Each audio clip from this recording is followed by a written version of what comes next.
Yes. Assalamualaikum warahmatullahi wabarakatuh. Ketemu lagi dengan Mbak Pramono di tatap muka yang keempat terkait dengan metode dan publikasi ilmiah. Kita akan membahas tinjauan pustaka, kerangka pemikiran, dan hipotesis. Ya, ada subbab dari tatap muka yang keempat ya. Tinjauan pustaka dan hipotesis itu merupakan suatu ringkasan yang jelas, padat, berisi terkait dengan tinjauan pustaka atau hasil studi kepustakaan yang berisi tentang uraian konsep yang menimbulkan suatu gagasan dan mendasari kegiatan penelitian atau karya tulis. Konsep juga harus dijelaskan dengan mengulas semua variabel dalam karya tulis ilmiah yang ada. Kita bahas pertama tentang tinjauan pustaka. Isinya apa? Ya, merupakan kumpulan dari keterangan yang didapat dari bahan rujukan atau referensi yang terkait dengan judul ya, terkait dengan permasalahan yang diangkat.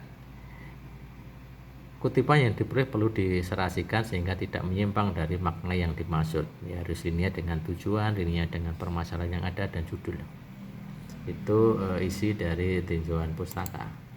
Tinjauan pustaka punya arti bahwa peninjauan kembali pustaka-pustaka atau referensi-referensi yang terkait atau review of related literature, atau bahasa saya menyebutkan adalah theoretical problem ya, problem-problem menurut teori gitu, relevan dengan permasalahan penelitian yang ada.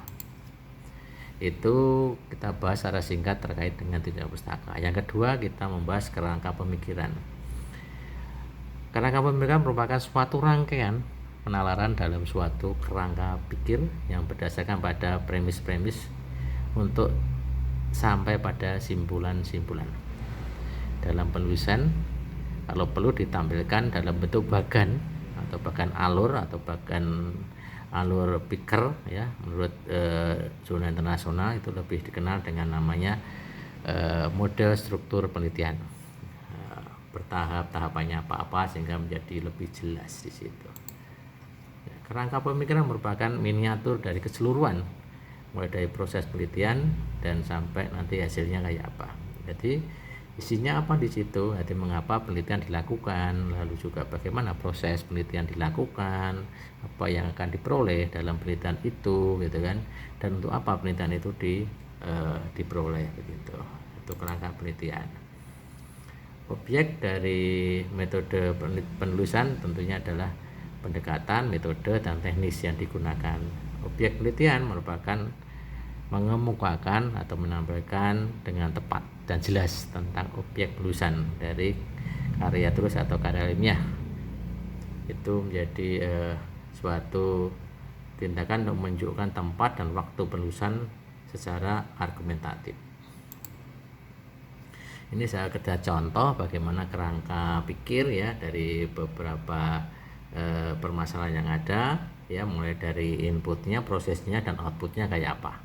Itu nanti bisa dijelaskan penelitian-penelitian yang berkarakter mengangkat bahwa kerangka pemikiran menjadi sesuatu yang sangat penting di situ.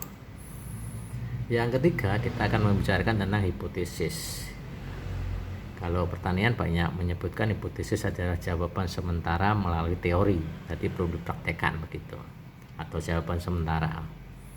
Kalau di beberapa teori menyebutkan bahwa hipotesis itu merupakan tarikan dari informasi yang berada di tinjauan pustaka dan data yang diperoleh dari hasil penelitian terdahulu, dan juga merupakan simpulan sementara ya, yang harus diuji di lapang melalui metode-metode yang disepakati atau metode-metode yang benar.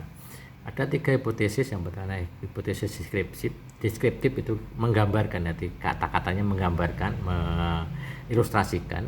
Lalu hipotesis komparatif berarti membandingkan, itu A dengan B bagus yang mana, itu membandingkan. Dan hipotesis asosiatif berarti mengambil salah satu.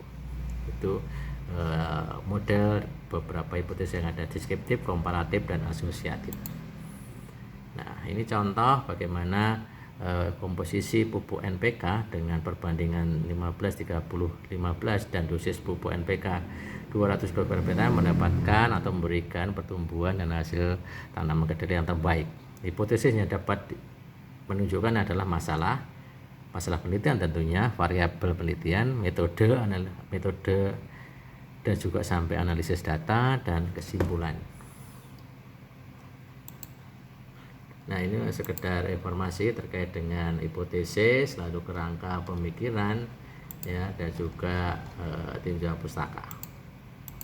Nah, di tatap muka keempat ini saya meringkas dan diskusi akan lebih kita kedepankan. Terima kasih, semoga yang sedikit ini bermanfaat. Assalamualaikum warahmatullahi wabarakatuh.